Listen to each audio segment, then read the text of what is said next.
The scent of cinnamon and pine needles should have been comforting. Instead, it made my stomach twist into knots so tight I could barely breathe. The restaurant was one of those places I'd never be able to afford on my own. Crystal chandeliers dripping from vaulted ceilings, white tablecloths so crisp they looked like they'd cut your fingers, and soft jazz humming beneath the murmur of wealthy conversations I'd never be part of. I shouldn't have come. My fingers twisted the worn strap of my secondhand purse under the table, the leather cracked and peeling in places I'd tried to hide with a marker. The red dress I wore, borrowed from my roommate Sarah, who'd insisted with that pitying look in her eyes that I deserved something nice for once, felt too tight across my chest, too short on my thighs. I could feel every eye in this place sliding over me, cataloging exactly how much I didn't belong. Across from me, Derek checked his phone for the 4th time in 10 minutes. "Sorry," he muttered, not looking up. His cologne was too strong, something expensive that couldn't quite mask his obvious disinterest. "Work thing."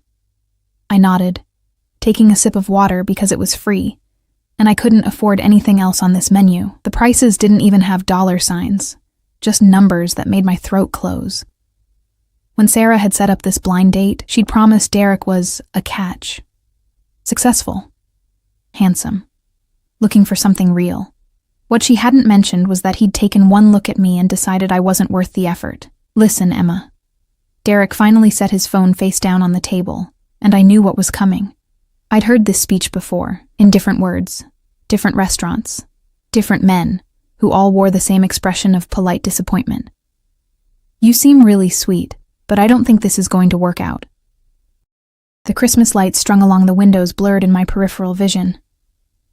I forced a smile, the same one I wore when customers at the diner were rude, when my landlord raised the rent again, when my mother called drunk at 3 a.m. asking for money I didn't have. "That's fine," I said, proud of how steady my voice sounded. "I understand." I didn't understand. I never understood what was wrong with me, what invisible deficiency made men look through me like I was glass. Derek stood, already reaching for his wallet. "I'll cover my drink. You can get yours, right?" Heat flooded my cheeks. The water. He wanted me to pay for water. "Of course," I whispered. He was gone before I could say anything else, weaving through tables toward the exit without a backward glance. I sat there, frozen, staring at my trembling hands in my lap. The couple at the next table had stopped talking, and I could feel their pity like a physical weight pressing down on my shoulders. I needed to leave. Now. I fumbled for my purse, nearly knocking over the water glass. My vision swam with unshed tears I refused to let fall. Not here. Not in front of these people who already knew exactly how pathetic I was. The waiter appeared at my elbow, young, sympathetic, which somehow made it worse. "Miss, your check." "I know." My voice cracked. I dug through my purse, fingers shaking as I searched for the few crumpled bills I'd brought. $3.47. Water couldn't cost more than that, could it? "Actually," a voice said from behind me, deep and smooth as expensive whiskey. "She's with me." I froze. The waiter's entire demeanor changed in an instant, his spine straightening, his eyes widening with something that looked like fear mixed with respect. "Mr. Volkov, I didn't realize we weren't informed you'd be dining with us tonight. That's because I didn't inform you."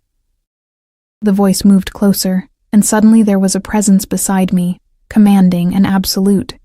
"Is that a problem?" "No, sir. Of course not, sir." The waiter practically bowed as he backed away. "I'll have your usual table prepared immediately." My heart hammered against my ribs. I couldn't bring myself to look up, to see who this Mr. Volkov was, but I could feel him. The air itself seemed to shift around him, heavy with an authority that made my instincts scream danger even as something else, something I didn't want to examine, sparked low in my belly. "Look at me." It wasn't a request. Slowly, I raised my eyes. The first thing I noticed was his suit. Black, perfectly tailored, the kind that cost more than my entire year's rent. Then his hands, resting casually in his pockets, scarred knuckles that spoke of violence even as they remained perfectly still. Finally, his face. God help me. His face. He couldn't have been more than 30, with sharp cheekbones and a jaw that could cut glass. Dark hair swept back from his forehead, and eyes, ice blue, almost colorless, that pinned me to my chair with an intensity that stole my breath. He was beautiful in the way a knife was beautiful. Elegant, deadly, mesmerizing. "What's your name?" he asked. "Emma." It came out as barely more than a whisper. "Emma Clark." Something flickered in those cold eyes. Recognition? Interest? I couldn't tell. He tilted his head slightly, studying me with the same focus a predator might give prey, and I realized with sudden visceral clarity that this man was dangerous. Not in the way Derek had been disappointing, but in a way that could ruin lives. End them. Behind him, 2 men in dark suits stood at attention near the entrance. Security. They watched the room with eyes that missed nothing, hands positioned near their jackets in a way that suggested weapons. "You're alone," he observed. It wasn't a question. My date left. I didn't know why I was telling him this. I should be running. Every instinct I had screamed at me to get up and walk away from whatever this was, whoever he was, but I couldn't move. His mistake. He extended a hand toward me, an invitation, a command. "Have dinner with me, Emma Clark. I can't afford—" "I didn't ask what you could afford." His voice dropped lower, sending shivers down my spine despite the warmth of the restaurant. "I asked you to have dinner with me. This was insane. I didn't know this man, didn't know why he'd singled me out, why he was looking at me like I was something precious he'd been searching for." The rational part of my brain cataloged all the reasons to refuse. Strange man, obvious danger, the way everyone in this restaurant had suddenly stopped pretending not to stare at us. But when had rationality ever gotten me anywhere? When had playing it safe ever resulted in anything but disappointment? "Okay," I heard myself say. His lips curved into something that wasn't quite a smile, and he took my hand. The contact was electric, his palm warm and calloused against my cold fingers, his grip firm but careful, like I was something fragile he didn't want to break. He led me through the restaurant, and I watched in amazement as people actually moved out of our way. The hostess appeared with menus she hadn't been carrying before, leading us to a private corner booth I hadn't even noticed, separated from the main dining area by frosted glass panels and velvet curtains. This was his usual table. This was where men like him ate, hidden from the world, conducting business I probably didn't want to know about. He waited until I slid into the booth before sitting across from me. And even then, one of his security guards remained visible through the glass, a silent sentinel. "You're scared," he observed, picking up the wine list without looking at it. "Should I be?" "Smart girl." He finally met my eyes again, and this time there was something almost approving in his gaze. "Yes, you should be. But I won't hurt you, Emma. That's not why you're here." "Why am I here?" The waiter returned. A different one, older. His hands steady as he poured wine I hadn't seen ordered into crystal glasses. He disappeared again without a word, and I realized this entire interaction had been choreographed, expected. How often did this man come here? What kind of power did he wield that made people move like chess pieces at his unspoken command? "You're here," he said, picking up his glass and studying the dark red liquid, "because I wanted you here. Do you know who I am?" I shook my head. "Dmitry Volkov." He watched my face for recognition, and I tried to keep my expression neutral even as my stomach dropped. I'd heard that name before, whispered in the diner by customers who thought waitresses didn't listen, mentioned on late-night news broadcasts I caught between shifts. Organized crime, Russian Mafia, violence wrapped in expensive suits and charitable donations. I was having dinner with a monster. "I should go," I whispered, but I didn't move. "You should," he agreed, "but you won't." He was right. God help me, he was right. Because despite everything my brain was screaming, despite the danger radiating off him like heat, there was something in the way he looked at me that made me feel seen for the first time in my life. Not invisible, not forgettable, essential. Why me? The question escaped before I could stop it. "You could have anyone. Why did you stop me from leaving?" Dmitry set down his wineglass with careful precision, and when he spoke, his voice carried a weight that made the air feel thicker. "Because I saw you sitting there trying not to cry, and I thought—" He paused, and for just a moment, something almost human flickered across his features. I thought you deserved better than to be left alone on Christmas Eve. Christmas Eve. I'd almost forgotten. Tomorrow would be Christmas, and I'd spend it in my tiny apartment, alone, eating ramen and watching other people's happiness through my window. That's not an answer, I said, surprising myself with my boldness. His eyes narrowed, but not with anger, with interest. No, he agreed, it's not. The waiter returned with plates I didn't remember ordering, setting them down with practiced efficiency. The food looked like art, delicate, expensive, intimidating. I didn't even know where to start. Dmitri picked up his fork, and somehow the gesture gave me permission to do the same. We ate in silence for a few moments, and I tried not to think about how surreal this was. This morning I'd been arguing with my landlord about a broken heater. Tonight I was having dinner with a man who probably had people killed before breakfast. Emma Clark, he said suddenly, making me jump. Where do you work? The Silver Spoon Diner, on 5th. Family? No. The word came out harsher than I intended. Just me. Something shifted in his expression. A recognition that made my skin prickle with awareness. He understood loneliness.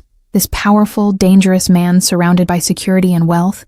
He understood what it felt like to be alone. I have a proposition for you, he said, setting down his fork and leaning back in his seat. The movement was casual, but I could feel the predatory focus behind it, the careful calculation.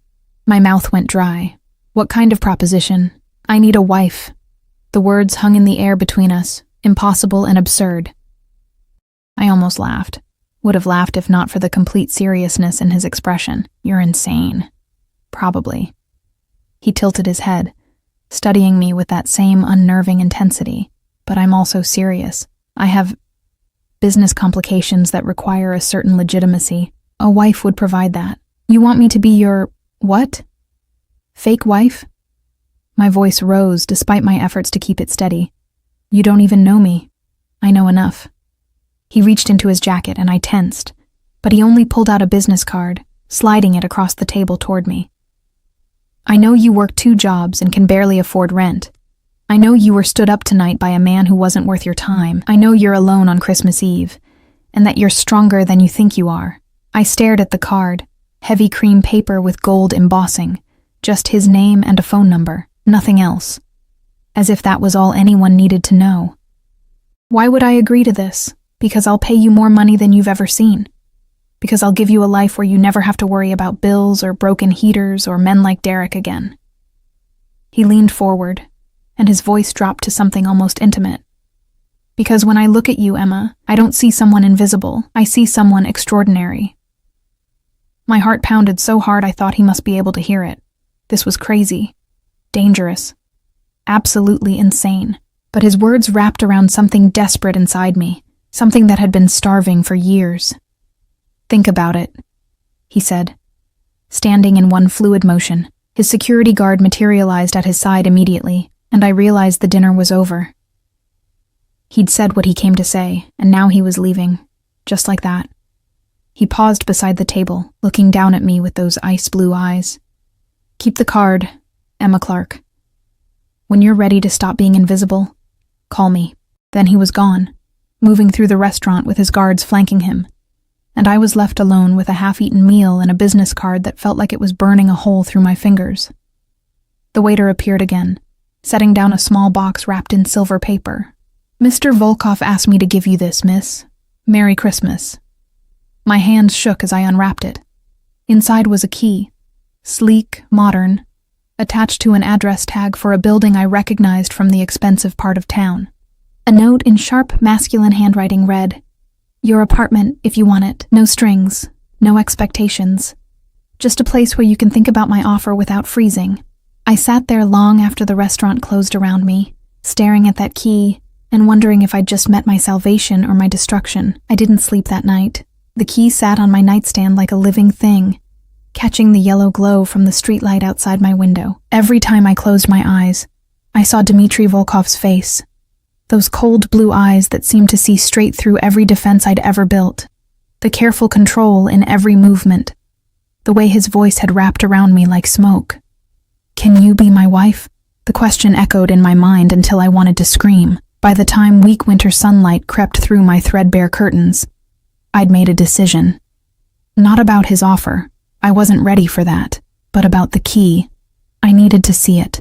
Needed to understand what kind of man gave a stranger an apartment with no strings attached, because men like Dmitry Volkov didn't do anything without strings. I just had to figure out what they were before they wrapped around my throat. The building was in the heart of downtown. All glass and steel and doormen in uniforms that probably cost more than my car. I stood across the street for 10 minutes, clutching the key in my coat pocket, before I finally gathered enough courage to cross. "Miss Clark?" The doorman greeted me by name, and my stomach flipped. Of course he knew. Dmitry had probably called ahead, made arrangements, ensured his gift would be waiting. "Welcome. The penthouse elevator is this way." Penthouse. Of course it was the penthouse. The elevator ride felt like ascending into another dimension. My reflection in the polished gold doors showed a girl in a thrift store coat and worn jeans, dark circles under her eyes from a sleepless night. What was I doing here? What was I thinking? The doors opened directly into the apartment and the breath left my lungs. Floor-to-ceiling windows overlooked the city, morning light spilling across hardwood floors that gleamed like honey. The furniture was modern but warm, soft grays and creams, nothing like the cold minimalism I'd expected. The kitchen had marble countertops and appliances I'd only seen in magazines. And through an open doorway, I could see a bedroom with a bed so large it looked like you could get lost in it. "Do you like it?" I spun around, heart in my throat. Dmitry stood in the elevator doorway, looking somehow more dangerous in daylight. He wore another perfect suit, charcoal gray this time, and his hair was still slightly damp, like he'd recently showered. The scent of his cologne drifted toward me, something dark and expensive that made my mouth go dry. "What are you doing here?" My voice came out shakier than I wanted. "It's my building." He stepped inside, and the doors whispered shut behind him. "I wanted to see your reaction. You mean you wanted to pressure me?" I lifted my chin, trying to find some semblance of spine. "Trap me up here so I'd feel obligated." "If I wanted to trap you, Emma, you'd already be trapped." He moved closer, each step deliberate and controlled. "The elevator works. The door locks from the inside. You can leave whenever you want." But I didn't move. Couldn't move. He stopped just inside my personal space, close enough that I could see the faint scar along his jawline, the way his eyes tracked every small shift in my expression. "Did you think about my offer?" he asked quietly. "I haven't thought about anything else." The admission escaped before I could stop it. "But it's insane. You can't just marry a stranger because you have business complications. Why not?" He tilted his head, genuinely curious.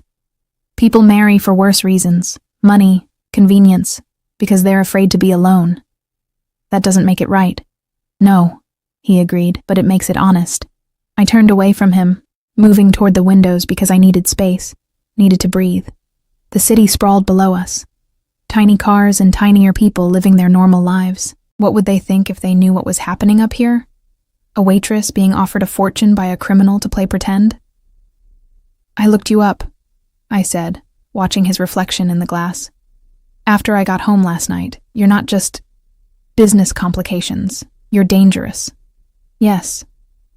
No denial, no justification, just simple acknowledgement. People are scared of you. They should be. You've hurt people, probably killed them. My voice dropped to a whisper. "Haven't you?" The silence stretched so long I thought he wouldn't answer. Then, "Yes." I closed my eyes, nausea rolling through my stomach. This was real. This wasn't some dark romance novel where the dangerous man had a heart of gold beneath his criminal exterior. This was a man who had taken lives, who ruled through fear and violence, who was offering me a fantasy life in exchange for what? What did he really want? Why me? I turned to face him, needing to see his expression. "You could hire an actress, find someone experienced in this kind of thing. Why a waitress who can barely pay rent?" Dmitry moved to the window, standing close enough that I could feel his body heat. He didn't touch me, but the air between us felt charged, electric, because actresses lie for a living, he said, staring out at the city. "And I need someone real, someone who understands what it means to struggle, to fight for survival, someone who won't fall apart when things get complicated." Things are already complicated. They're about to get worse. He turned to look at me, and something in his expression made my blood run cold. I have enemies, Emma. Powerful ones.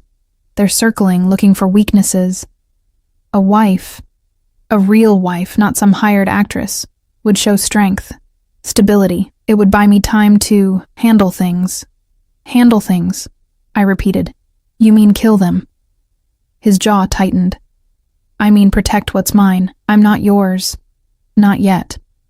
The words hung between us like a promise and a threat. But you could be. I could give you everything you've ever wanted. Safety. Security. A life where you never have to worry about money again. In exchange for what? Being your prop?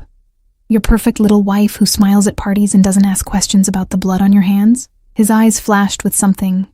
Anger? Respect? I told you I wouldn't lie to you, Emma. If you agree to this, yes. There will be appearances to maintain, events to attend, people to convince. But I don't want a prop. I want... He stopped, seeming to struggle with the words. I want someone I can trust. The vulnerability in that admission shocked me. This man who commanded fear with a look, who probably had dozens of people on his payroll. He was lonely. Just like me. How long? I asked. If I agreed, how long would this arrangement last? 6 months, maybe a year. He reached into his jacket, pulling out a folded document. I had my lawyers draw up a contract. Everything clearly stated. Your compensation, your responsibilities, your protections. I took the papers with trembling fingers, scanning the dense legal text. The numbers made my head spin. A monthly salary that was more than I made in a year, plus housing, security, a clothing allowance that seemed obscene, and at the end of the term, a settlement that would let me start over anywhere in the world. This is real, I whispered. You're actually serious. I'm always serious, Emma. He moved closer, and his hand came up to my face, fingers barely brushing my cheek. The touch was gentle, impossibly gentle for someone so dangerous. I know you're scared. You should be.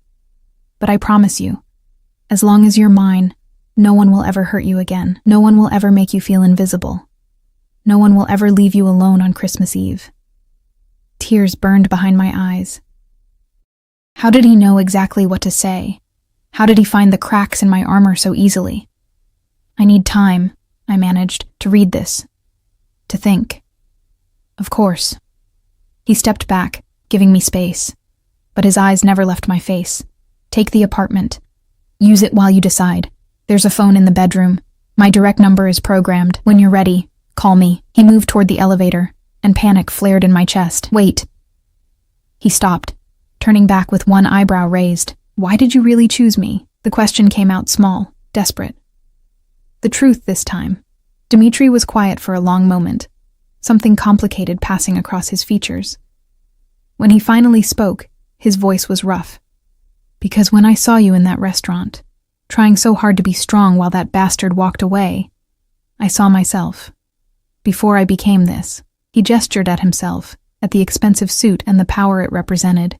I saw someone still fighting, still hoping, despite every reason not to. And I thought, maybe if I could save you from becoming what I am, maybe there's still something human left in me after all.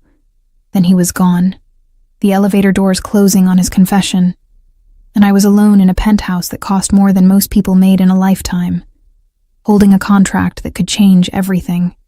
I spent Christmas Day reading every word of that document 3 times, researching contract law on my phone until my eyes crossed, trying to find the trap. But it was all there, exactly as he'd said. Clear terms, clear compensation, even a clause about my safety being his primary obligation. By evening, I'd made my decision. I called the number. He answered on the first ring. Emma.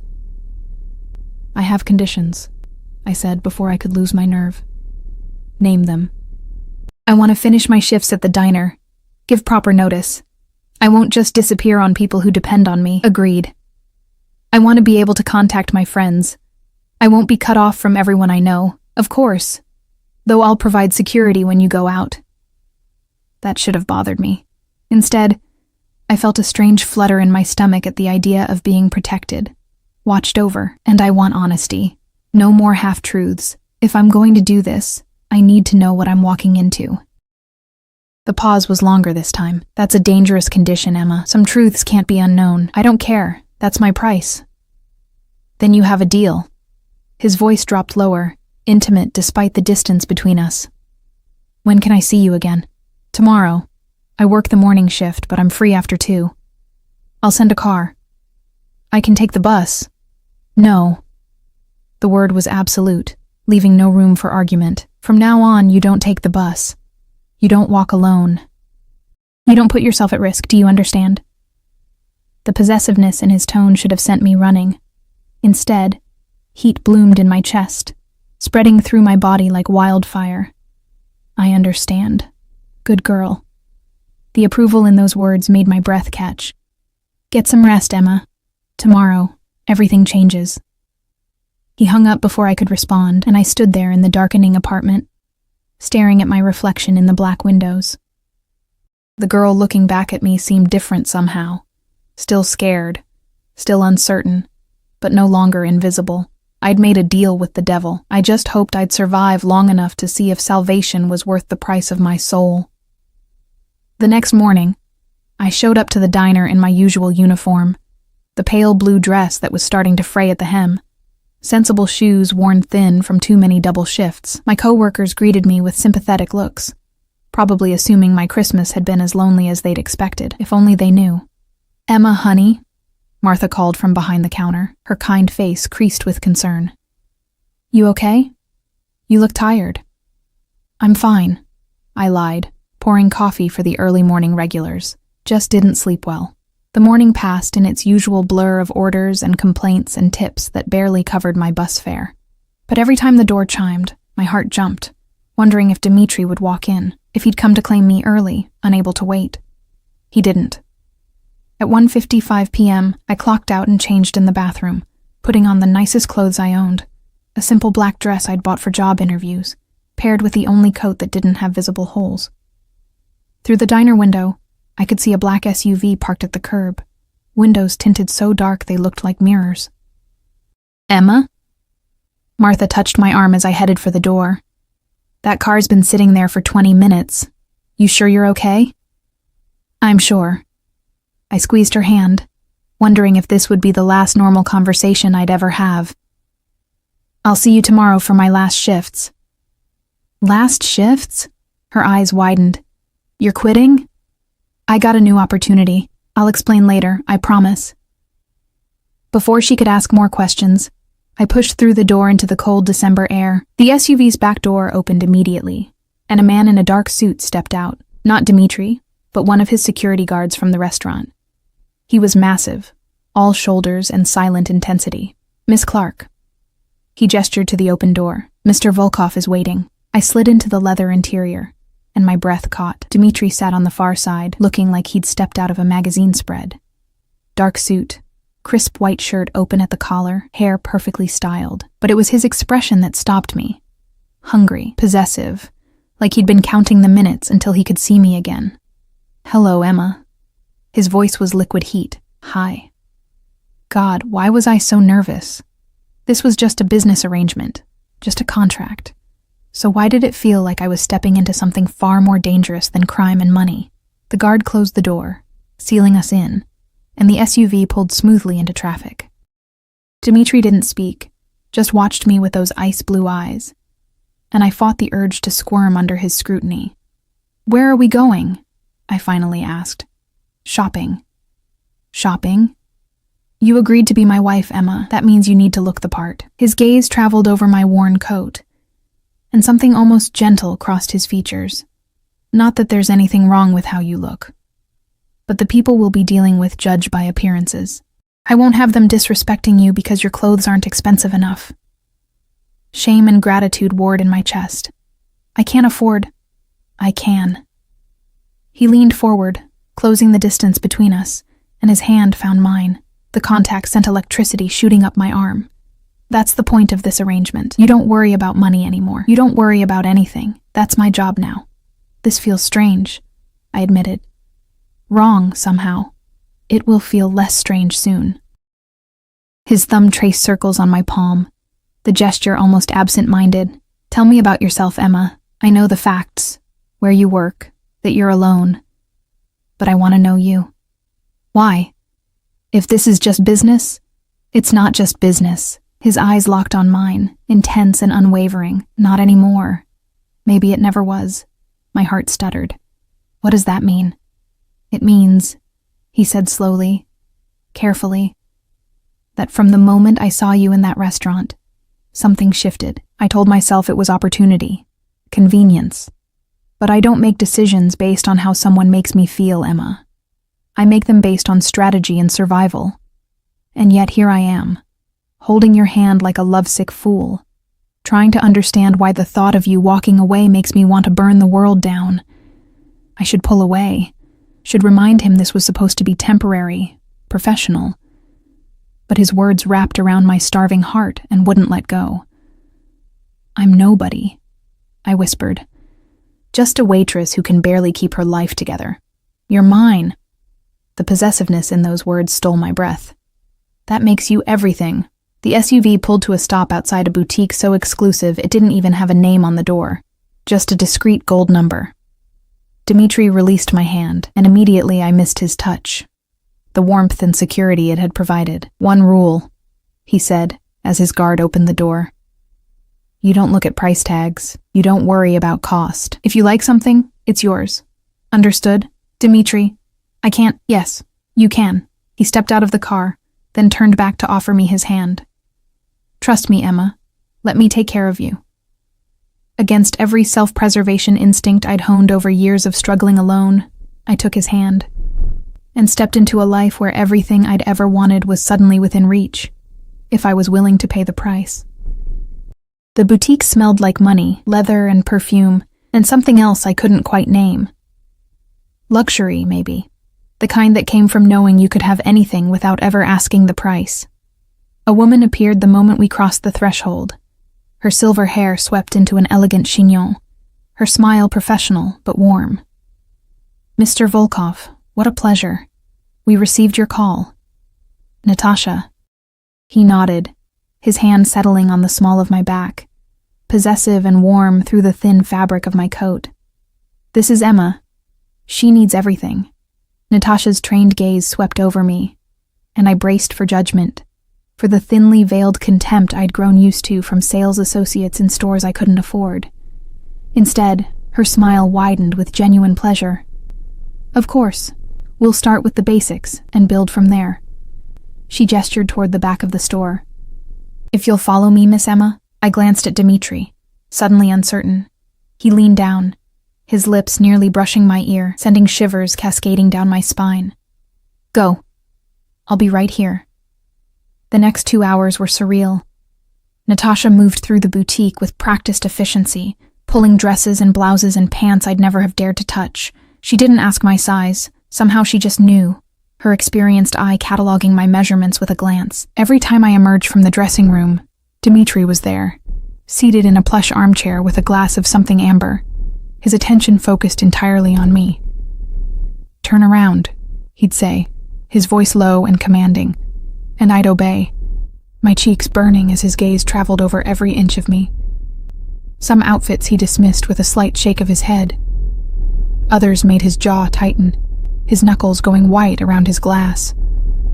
Those were the ones Natasha added to the growing pile of purchases. The red one, I said finally, exhausted and overwhelmed, staring at my reflection in a dress that probably cost more than my car. It's too much. I need it. Dmitri stood, closing the distance between us in 3 strides. He stopped just behind me, his chest nearly touching my back, his reflection meeting mine in the mirror. I need to see you in this at the gala next week. I need every man in that room to know you're untouchable. His hand settled on my waist, the first time he'd actually touched me like this, and I forgot how to breathe. His fingers were warm through the silk, possessive, claiming. Why? The word came out breathless. Why does it matter what anyone thinks? Because you're mine to protect now. His voice dropped to something almost dangerous. And I protect what's mine, Emma, always. The intensity in his eyes, reflected in the mirror, made my knees weak. This wasn't just about business arrangements or fake marriages. This was something primal, possessive, and far more terrifying than any contract. "We'll take everything," he told Natasha, never breaking eye contact with me. "Have it delivered to the penthouse by tonight." "Of course, Mr. Volkov." He released me, and I immediately felt the loss of his warmth, his presence. I changed back into my old clothes with shaking hands, hyper-aware of how shabby they seemed now, how worn. When I emerged, Dmitri was waiting by the door, his phone pressed to his ear. "I don't care what Kozlov wants," he said, his tone cold enough to freeze blood. "Tell him if he contacts Emma again, I'll consider it a declaration of war." He paused, listening. No, not a threat, a promise. He ended the call, his jaw tight with barely contained violence, and I realized with sudden clarity that whatever business complications had led him to need a wife, they were far more dangerous than I'd imagined.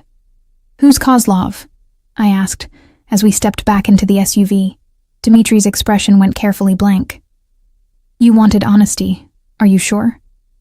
I nodded, even as fear coiled in my stomach. "Viktor Kozlov runs the Ukrainian syndicate. We've been at odds for several years. Recently things have escalated." He stared out the window, his profile sharp as cut glass. "He has a habit of targeting the people I care about, making them suffer to hurt me, and you think he'll come after me? It wasn't a question. I know he will.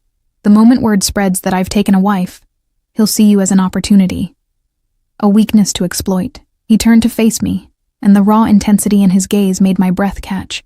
"That's why I need you protected, Emma. Why I need you close. I won't let him touch you." The possessiveness in his voice should have scared me.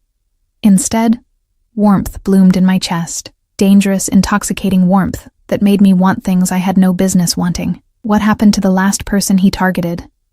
I asked quietly. Dmitri's silence was answer enough. "I see." I wrapped my arms around myself, suddenly cold despite the SUV's heated interior. "So, I'm bait, a way to draw him out." "No." The word cracked like a whip. "You're under my protection." "There's a difference." "Is there?" He moved fast, so fast I didn't have time to react. One moment he was on his side of the seat, the next he was right there, his hand cupping my face, forcing me to meet his eyes. "Listen to me very carefully, Emma. I have done terrible things in my life, unforgivable things, but I have never used an innocent as bait. You are not a tool. You are not expendable. You are mine.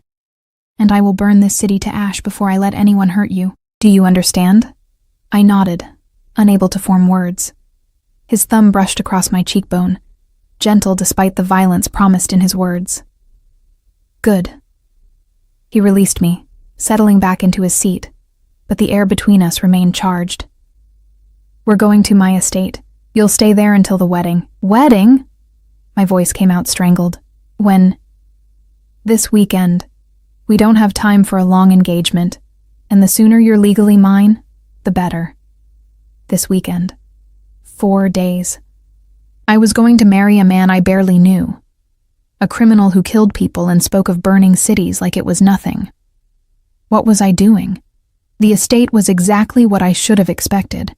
A massive property on the outskirts of the city, surrounded by high walls and security cameras, gates that required 3 separate access codes to open. The house itself was beautiful in a cold, imposing way. All stone and windows and sharp angles that spoke of money and power. "Home," Dmitri said as we pulled up the circular drive, and something in his tone made it sound like a question. "It's incredible," I managed, stepping out into the crisp winter air. Guards were everywhere, discreet but present, watching from positions that probably gave them clear sightlines of every approach. This wasn't just a home. This was a fortress. "Come."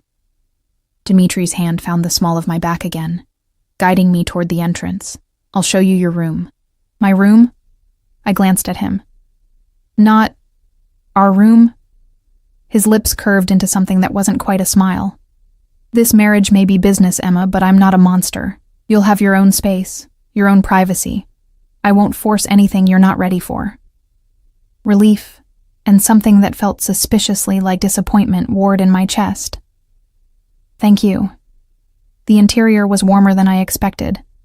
Still expensive, still intimidating, but with touches that suggested someone actually lived here. Books on shelves, a blanket draped over a leather couch, photographs in simple frames. My room was on the second floor, connected to the master suite by a door that Dmitri made a show of leaving unlocked. "In case you need anything," he said. "I'm a light sleeper." The space was beautiful, a 4-poster bed with soft white linens, a sitting area with a fireplace, windows that overlooked gardens currently sleeping under a dusting of snow. It felt like a dream. A beautiful, terrifying dream I couldn't wake from. "Your clothes will arrive within the hour," Dmitri said from the doorway. "Dinner is at 7. My housekeeper, Elena, will show you around before then." He paused, seeming to struggle with something. "Emma, if you want to leave, if this is too much, I'll take you home. No consequences. The apartment is still yours. The money I promised will still be deposited. Just say the word." I turned to face him. This dangerous, complicated man, who'd upended my entire life in less than 48 hours. "And if I stay? Then you're mine." Simple. Absolute. Terrifying. "And I'm yours. For however long this lasts." He left before I could respond, closing the door softly behind him, and I sank onto the bed, my legs suddenly unable to hold me. What had I agreed to? What was I doing in this house with these people preparing to marry a man who spoke of protection and possession in the same breath? My phone buzzed. A text from Sarah, my roommate and closest friend. "Where are you? You didn't come home last night. I'm worried." I stared at the screen, trying to figure out how to explain any of this. Finally, I typed, "Something came up. I'm okay. I'll explain soon, promise." Her response was immediate. "Emma, you're scaring me." This isn't like you. She was right. None of this was like me. The old Emma, the invisible waitress who played it safe and never took risks, she wouldn't recognize the woman sitting in this expensive room, wearing borrowed clothes, preparing to marry a criminal. But maybe that was the point. Maybe I was tired of being invisible. Elena appeared at 6:30, a warm-faced woman in her 50s, who reminded me of Martha from the diner. She showed me through the house with patient thoroughness, the kitchen where I was welcome to make anything I wanted, the library that housed what looked like thousands of books, the gym, the indoor pool, the security office where guards monitored every inch of the property. "Mr. Volkov is a good man," Elena said suddenly as we stood in the library, her accent thick with Eastern European vowels. "He is hard, yes, dangerous. But his heart, when he chooses to care for someone, he cares completely." "Absolutely. He barely knows me," I said softly. "Sometimes knowing comes after choosing." She patted my hand. "You will see." Dinner was in a formal dining room that could have seated 20, but held only 2 place settings, positioned at one corner so we wouldn't be shouting across an empty table. Dmitri was already there when I arrived, changed into dark slacks and a black sweater that made his eyes look even more pale and piercing. He stood when I entered, an old-fashioned gesture that made my heart skip, and pulled out my chair. "You look rested," he observed, settling across from me. "Your home is beautiful, intimidating, but beautiful. Our home." He poured wine into my glass, rich and red, probably worth more than my monthly rent. "For the next 6 months at least. Maybe longer." The contract said, "Fuck the contract." The words were sudden, harsh, and his hand clenched around his glass. "I'm sorry, but Emma, that was crude. I need you to understand something. This started as business, strategy. But when I saw you today, in that boutique, looking at yourself in those dresses like you couldn't believe you deserved to wear them, I wanted to give you everything, not because of contracts or arrangements, but because you deserve it." My throat tightened. "You don't know me well enough to say that." "Then let me know you." He leaned forward, intensity radiating from him. "Tell me everything. Your childhood, your dreams, why you're alone on Christmas. Help me understand what made you into someone so strong she doesn't even realize her own strength." So I told him. About growing up with an alcoholic mother and an absent father. About working since I was 15, trying to keep us afloat. About the day I turned 18 and left, unable to save someone who didn't want to be saved. About years of struggling alone, of invisible exhaustion, of wondering if I'd ever be more than just surviving. He listened without interrupting, his gaze never wavering from my face, and when I finally fell silent, there was something almost reverent in his expression. "You saved yourself," he said quietly. "That's more than most people ever manage." "I didn't save anything. I'm still barely surviving, or I was, until you. Until I offered you a way out." He reached across the table, his hand covering mine. "I know what it's like, Emma, to fight and scrape and never feel like it's enough. I know what it's like to be invisible to everyone who matters." His jaw tightened. "The difference is, I took what I wanted, built an empire from blood and fear. You stayed good, despite everything. That's rarer than you know." "I'm not good," I whispered. "I'm here, aren't I? Agreeing to lie, to play pretend, for money. You're here because you're a survivor, because you recognized an opportunity and took it. There's no shame in that." His thumb traced circles on my palm. The same gesture from the car, intimate and possessive. "And for what it's worth, Emma, this stopped being pretend for me the moment you said yes." The confession hung between us, heavy with implications I wasn't ready to examine. Before I could respond, his phone buzzed. He glanced at it, and his entire demeanor changed, going cold, dangerous, the gentle man from moments before vanishing behind a mask of controlled violence. "Excuse me." He stood, bringing my hand to his lips in a gesture so unexpectedly tender it made my breath catch. "I have business to attend to. Elena will show you back to your room. Try to sleep. Tomorrow we meet with the priest and finalize arrangements." He was gone before I could ask what kind of business required that look in his eyes. The one that promised death to someone, somewhere. I lay awake that night, staring at the ceiling of my beautiful borrowed room, listening to muffled voices from somewhere below.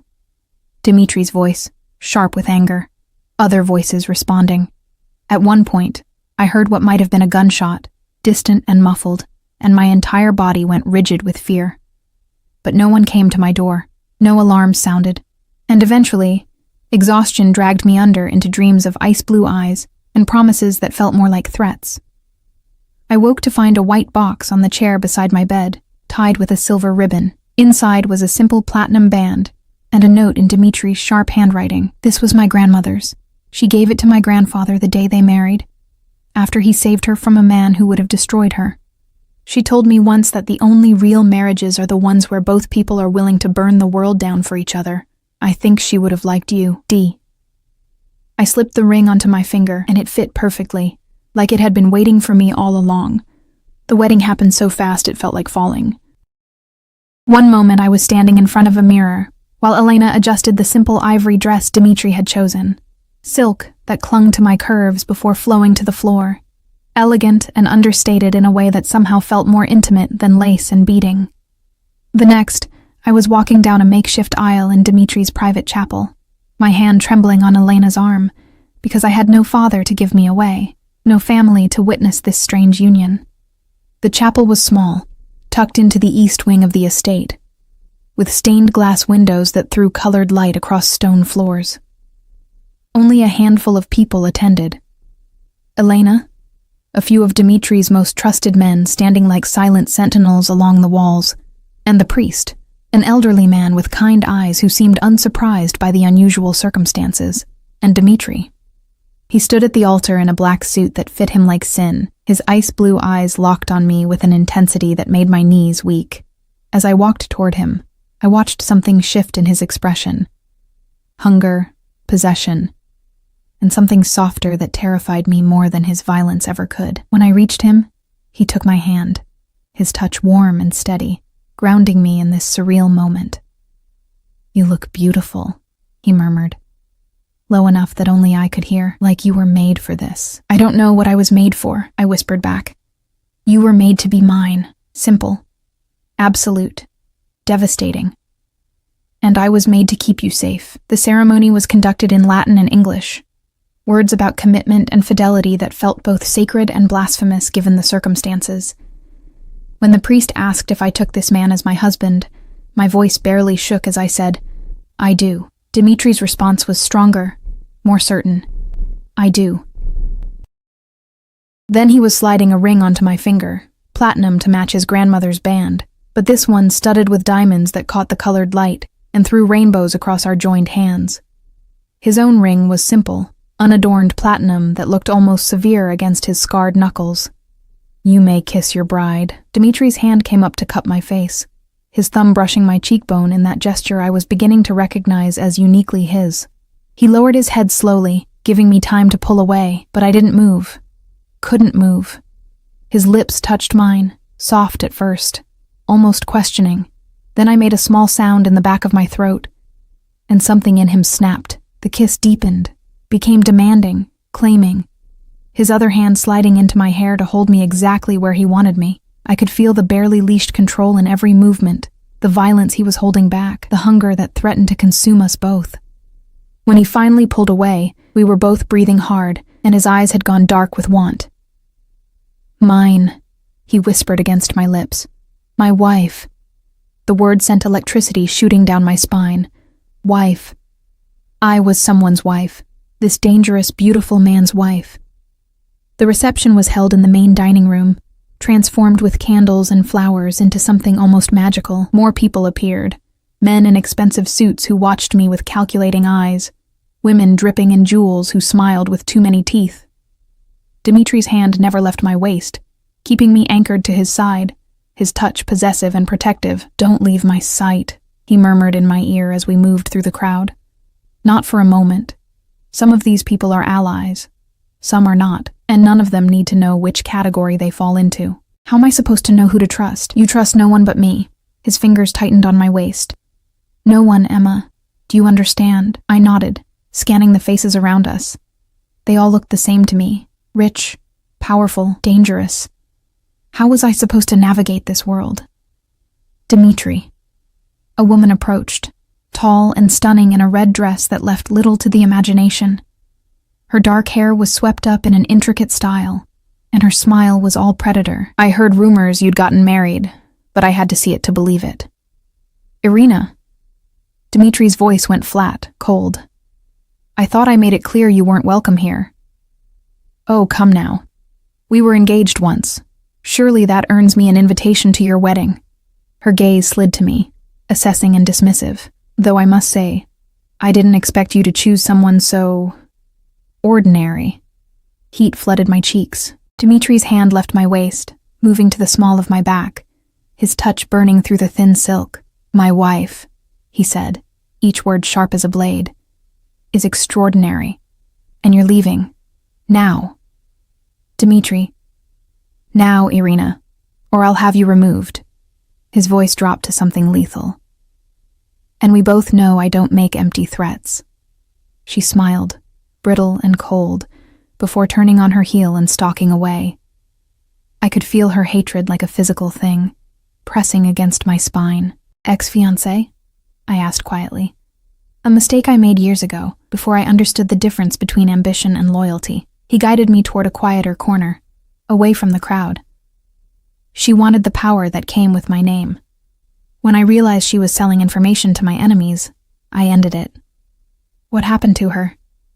His expression went carefully neutral. She's still breathing, which is more than she deserves. I let her keep her life because she was useful once. That usefulness has expired. The casual way he discussed her fate should have terrified me. Instead, I felt a dark satisfaction knowing he'd chosen me over someone like her. Beautiful, sophisticated, born into this world, he'd chosen the invisible waitress. The rest of the reception passed in a blur of introductions I wouldn't remember, and conversations I barely followed. Dimitri kept me close, his touch constant, a hand on my back, fingers intertwined with mine, his body creating a barrier between me and everyone else. When we finally escaped to his bedroom, our bedroom now, I realized with a jolt. It was past midnight. I stood in the doorway, suddenly uncertain. The room was masculine but not cold. Dark wood furniture, navy bedding, windows that overlooked the gardens. A door on the far wall connected to the room I'd been using, making it clear he'd planned this, anticipated this moment. You can use your room if you want, Dimitri said from behind me, close enough that I could feel his warmth but not touching. I meant what I said. I won't force anything. I turned to face him. This man who was now my husband, and saw the careful control in every line of his body. He wanted me. I could see it in the tension of his shoulders, the darkness of his eyes, the way his hands flexed at his sides like he was fighting the urge to reach for me. But he wouldn't. Not unless I gave permission. What if I don't want my own room? The words escaped before I could stop them, breathless and brave. Something dangerous flashed in his eyes. Emma, I know this started as business, a contract, but you said it stopped being pretend for you. I stepped closer, my heart pounding so hard I thought it might break free. It stopped being pretend for me, too. I don't know when or why, but somewhere between the restaurant and the boutique and tonight, I stopped pretending. He closed the distance between us in one stride, his hands cupping my face with a gentleness that contradicted everything I knew about him. Tell me you understand what you're asking for. I understand that I've spent my entire life being invisible, being forgotten. And when you look at me, I feel seen for the first time. I feel wanted. My hands came up to rest on his chest, feeling the rapid beat of his heart beneath expensive fabric. I want this. I want you. Emma. My name was a prayer and a curse on his lips. If we do this, there's no going back. I'm not a good man. I'm possessive and jealous and violent. Once I have you, truly have you, I won't let you go. Not in 6 months. Not ever. Good. The word came out fierce, surprising us both, because I'm tired of being let go. He kissed me then. Not the controlled kiss from the ceremony, but something wild and desperate, like he'd been holding back for days and couldn't anymore.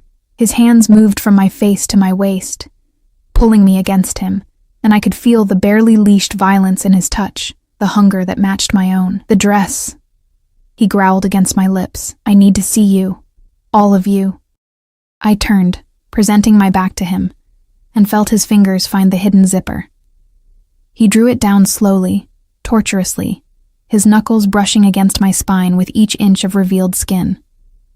When the dress pooled at my feet, leaving me in nothing but white lace, I heard his sharp intake of breath. Beautiful. His hands skimmed up my sides, mapping territory he was claiming as his own. My beautiful wife.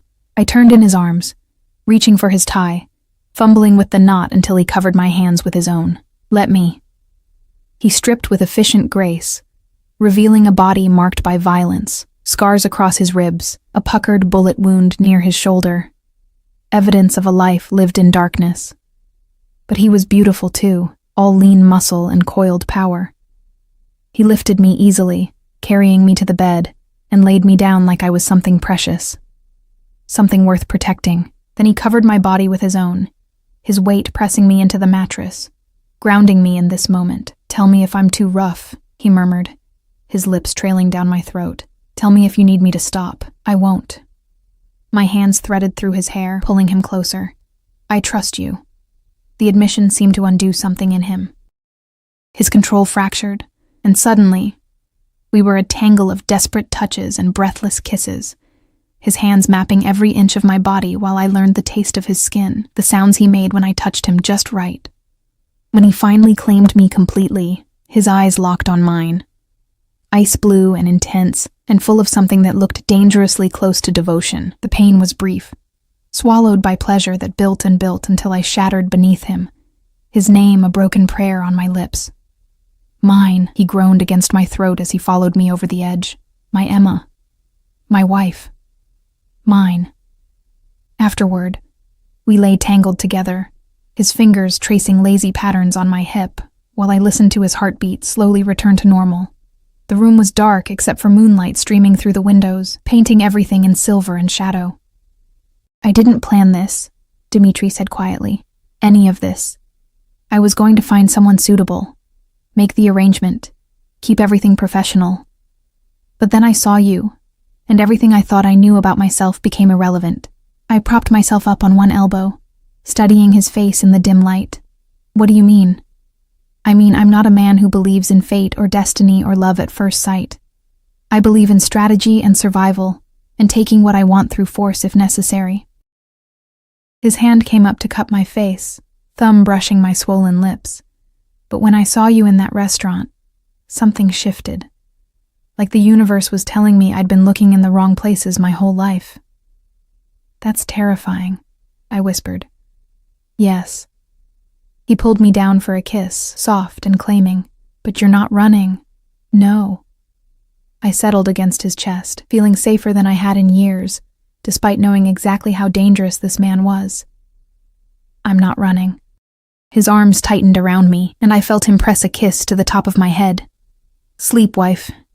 Tomorrow we face the world as Mr. and Mrs. Volkov. Tonight you're just Emma, and I'm just a man who would burn everything down to keep you safe. I drifted off to the steady rhythm of his breathing, wrapped in warmth and security, and the scent of his cologne. Somewhere in the house, I heard voices, guards making their rounds, security systems activating. We were in a fortress, surrounded by walls and weapons and men whose loyalty was purchased with blood.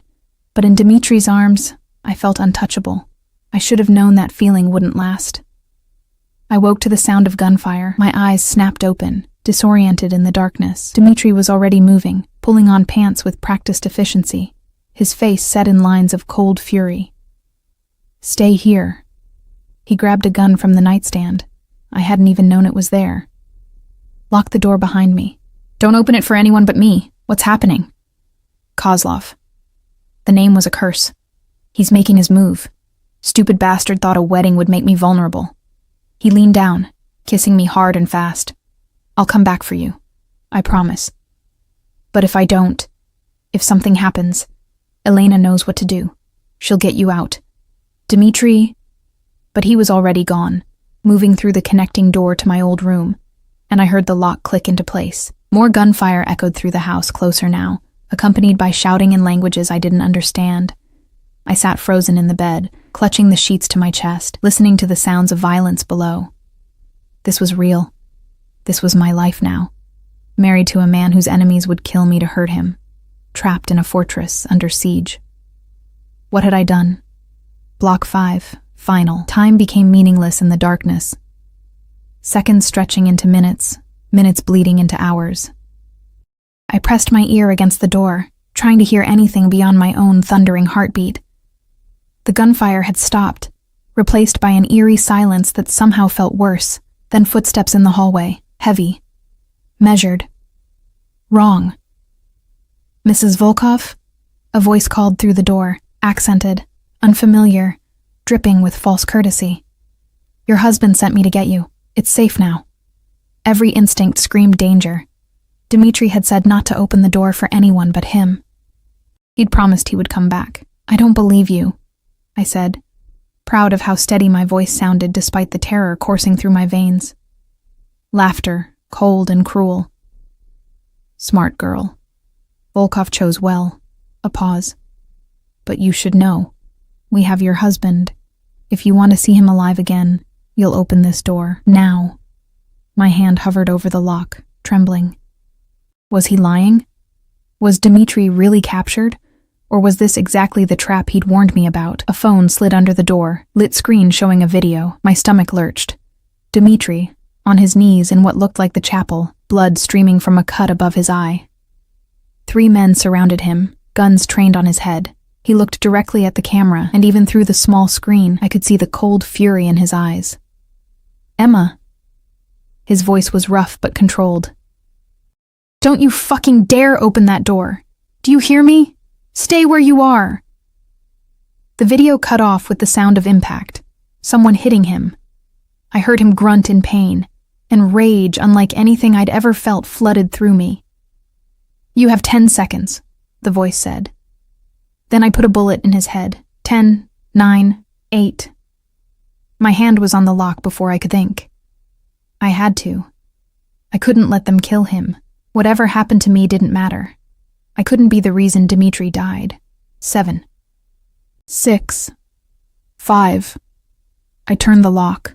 The door burst open, and rough hands grabbed me before I could scream. A cloth pressed over my mouth and nose, chemical sweet and suffocating. I struggled, trying to remember the self-defense moves I'd learned from YouTube videos, but my muscles went liquid, my vision darkening at the edges. The last thing I saw before unconsciousness claimed me was a man's face. Sharp features, dead eyes, and a smile that promised nightmares. When I woke, pain exploded behind my eyes. I was in a different room. Stone walls, no windows. A single bare bulb swinging overhead. My wrists were bound to a metal chair, zip ties cutting into skin already bruised from struggling. And across from me, also bound, was Dimitri. His face was a mess, split lip, swelling around his left eye, blood dried in his hair. But his eyes were clear, focused entirely on me with an intensity that bordered on feral. "Emma." Relief and fury warred in his voice. "Why didn't you listen? Why did you open the door? They were going to kill you." Tears burned my throat. "The video, I saw you. It was a trap, you foolish girl." But there was no real anger in his words, only something that sounded like anguish. They knew exactly what you'd do, knew I'd made the mistake of caring about someone, and that made you the perfect weapon. Touching, isn't it? Viktor Kozlov stepped out of the shadows, and I understood immediately why Dimitri considered him dangerous. He was younger than I'd expected, maybe 40, with silver threading through dark hair and eyes like chips of black ice. Handsome in a cruel way that made my skin crawl. The mighty Dmitry Volkov, brought down by a waitress. "Victor." Dimitri's voice was cold enough to freeze blood. "This is between us. Let her go." "Let her go?" Kozlov laughed, moving closer to me. His finger traced along my jaw, and I jerked away, earning another laugh. "But she's the only reason you're still breathing. The moment I kill her, you'll fight like a demon. So she lives until I decide she's more useful dead. Touch her again, and I'll rip your throat out with my teeth." Bold words for a man tied to a chair. But Kozlov stepped back, apparently heeding the promise in Dimitri's eyes. "I've been planning this for months, waiting for you to show a weakness." When I heard about the marriage, I knew. Finally, you'd given me something to break. "My men will find us," Dimitri said. "They're probably already on their way." "Your men are dead or scattered. I brought 30 soldiers to your wedding, Dimitri. 30 men who owed you blood debts that I purchased. Your fortress was never as secure as you thought." Kozlov pulled out a knife, the blade catching the light. "Now, here's what's going to happen. You're going to sign over your territories, your contacts, your entire operation to me, and then I'm going to kill you both. But at least you'll die knowing you saved her from suffering. I'll never—" The knife flashed, and suddenly it was pressed against my throat, cold steel biting into skin. I froze, barely breathing. "Sign," Kozlov hissed, "or I open her throat right now." Dimitri's face went absolutely still, a terrible, deadly stillness that made Kozlov's hand falter slightly.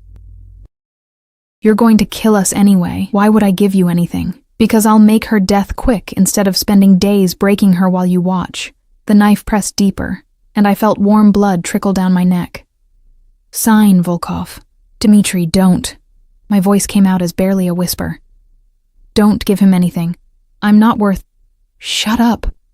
Dimitri's eyes locked on mine, blazing with emotion. "You're worth everything. Don't you understand that yet?" To Kozlov. "If I sign, you let her go. That's the deal." "No deal. But I'll kill her fast. That's all you get." I watched something shift in Dimitri's expression. A calculation. A decision. His body relaxed slightly in the chair, shoulders dropping in apparent defeat. "Fine. Bring me the papers." Kozlov smiled, triumphant, and gestured to one of his men. The moment the knife left my throat, the moment Kozlov's attention shifted away from me, Dimitri moved. It happened so fast I almost missed it. His hands, which I'd thought were securely bound, suddenly snapped free. He'd been working the zip ties the entire time, cutting them against something sharp on the chair. He lunged forward with the chair still attached to his feet, using it as a weapon, slamming into Kozlov with enough force to send them both crashing to the ground. The gun went off, deafeningly loud in the enclosed space. For one terrible moment, I thought Dimitri had been shot, but it was Kozlov who screamed, clutching his leg as blood pooled beneath him. Dimitri's men poured through the door. How many? I couldn't count, and suddenly the room was chaos. Gunfire, and shouting and violence that made my earlier fear seem quaint. I squeezed my eyes shut, unable to watch, barely able to breathe, then gentle hands on my wrists, cutting through the zip ties. Elena's voice, soothing and urgent. It's okay, sweetheart. You're safe now. Let's get you out of here. She helped me stand on shaking legs and guided me toward the door. But I couldn't leave. Not yet, not without knowing. Dmitri. He was standing over Kozlov, a gun trained on the other man's head. Blood covered his shirt. Some his, some not. He looked like something from a nightmare. Beautiful and terrible, and absolutely lethal. Emma, go with Elena. His voice was rough, strained. You don't need to see this. I'm not leaving you. This isn't negotiable. Neither am I. The words burst out of me, fierce and certain. I'm your wife. For better or worse, remember? That means I don't run when things get hard. That means I stay. Something in his expression cracked. He looked at me like I was something miraculous, something he didn't deserve but couldn't let go of. Then close your eyes, wife, and cover your ears. I did, but I couldn't block out the sound of the gunshot, the finality of it. When I opened my eyes again, Viktor Kozlov was dead on the floor, and Dmitri was walking toward me, limping slightly, blood still dripping from various wounds. It's over, he said quietly, reaching for me with hands that shook slightly. He's gone. You're safe. I should have been horrified, should have been traumatized by the violence I'd witnessed. Instead, I threw myself into his arms, holding him so tight I could feel his heartbeat against my chest. Alive, strong, real. Don't ever scare me like that again, I whispered against his neck. I could say the same to you. His arms tightened around me. You opened the door. After I told you not to, after I made you promise he was going to kill you, I would have survived. He pulled back just enough to cup my face. His touch infinitely gentle despite the violence still clinging to him. But if I'd lost you, Emma, there would be no coming back from that. Do you understand? You're not just my wife. You're the only thing keeping me human. The confession broke something open inside me. All the fear and adrenaline and desperate love I'd been trying to deny. I love you, I said, the words tumbling out without permission. I know it's insane. I know it's too fast. But I love you, Dmitri. I think I started loving you the moment you saw me when no one else did. His eyes closed, and when they opened again, they were bright with something that looked like tears. Emma Clark Volkov, my impossible, reckless, perfect wife. He kissed me, soft and claiming and full of promise. I love you too. With everything I am, everything I was, everything I'll ever be. You're mine, and I'm yours. And nothing will ever change that. Even after 6 months? Fuck the contract. He kissed me again, harder this time. You're not leaving me in 6 months. You're not leaving me ever. I'll tear up every paper, rewrite every agreement. This isn't business anymore, Emma. This is forever. The next few hours blurred together, paramedics checking us both over. Police who arrived and left with suspicious speed after terse conversations with Dmitri's lawyers. Cleanup crews who would erase all evidence of what had happened in that basement. I stayed glued to Dmitri's side through all of it, my hand in his, refusing to let go even when the paramedic tried to treat his wounds. Finally, we were back at the estate, in our bedroom. The door locked against the world. Someone had changed the sheets, removing all evidence of our wedding night, and laid out clean clothes. But neither of us moved to dress. We just held each other, processing everything that had happened. What happens now? I asked against his chest. With Kozlov gone, does that mean? It means things will be complicated for a while. His organization won't go quietly. There will be power struggles, potential retaliation, more danger before things settle. He tilted my face up to meet his eyes. I can still get you out. Give you money, protection, a new identity somewhere Kozlov's people will never find you. It's not too late to choose a different life. Is that what you want? God, no. The words were raw, honest. I want you here, in my bed, in my life, driving me insane with your stubborn refusal to listen to my orders. I want to wake up every morning knowing you're safe under my protection. I want to spend the rest of my life making sure you never feel invisible again. Then that's what you'll have. I pressed closer, breathing him in. Gunpowder and blood and expensive cologne. The scent of survival. I'm not going anywhere, husband. You're stuck with me. Good. He rolled us so I was beneath him, his body covering mine protectively. Because I meant what I said. You're mine, Emma. And I take care of what's mine. He proved it that night, and every night after, in the way he held me through nightmares about basements and knives. In the way he personally oversaw every aspect of security, becoming almost paranoid about my safety. In the way he looked at me across crowded rooms, like I was the only person who mattered, the only thing worth protecting in his violent world. 3 months later, I quit the diner officially, though I'd been on indefinite leave since the wedding. Martha cried and made me promise to visit, and I did, every week, always with one of Dimitri's guards nearby, always with the knowledge that my old life was just that. Old. 6 months later, we burned the contract in the fireplace, watching the pages curl and blacken while Dimitri held me from behind, his arms wrapped around my waist where new life was just beginning to grow. "You're sure?" he'd asked when I'd told him about the baby. "This wasn't part of the deal. You don't have to." "I want to." I'd turned in his arms, placing his hand on my still flat stomach. "I want everything with you, Dimitri. The good, the bad, the dangerous. All of it." His hand had trembled against my skin. "I don't deserve you." "Probably not." I'd smiled, rising on my toes to kiss him. "But you're stuck with me anyway." 1 year later, I stood in the same chapel where we'd gotten married, holding our daughter, Anastasia Elena Volkov, named for his grandmother and the woman who'd helped save my life. Dimitri stood beside me, his scarred hands cradling our baby, with a gentleness that still took my breath away. "She's perfect," he whispered, his voice rough with emotion, "just like her mother." "She has your eyes," I observed.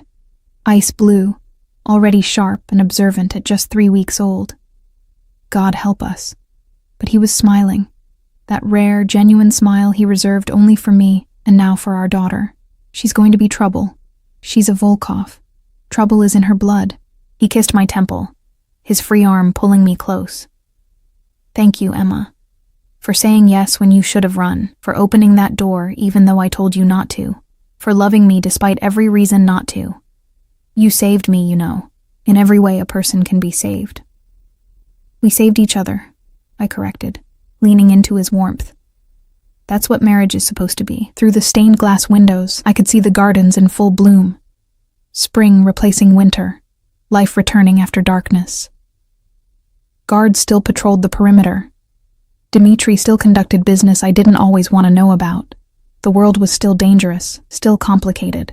But here, in this moment, with my husband's arms around me and our daughter sleeping peacefully between us, I felt something I'd never known before. I felt home. Not in the estate with its fortress walls and security systems, not in the penthouse apartment, or the expensive clothes or the life of luxury I'd stumbled into. Home was Dimitri's heartbeat against my back. Home was the way he whispered my name in the darkness. Home was the promise we'd made to each other. Not the contract we'd signed, but the unspoken vow that had formed between a dangerous man and an invisible girl who'd found each other on Christmas Eve. "I love you," I said, for the 1,000th time, and it still felt new.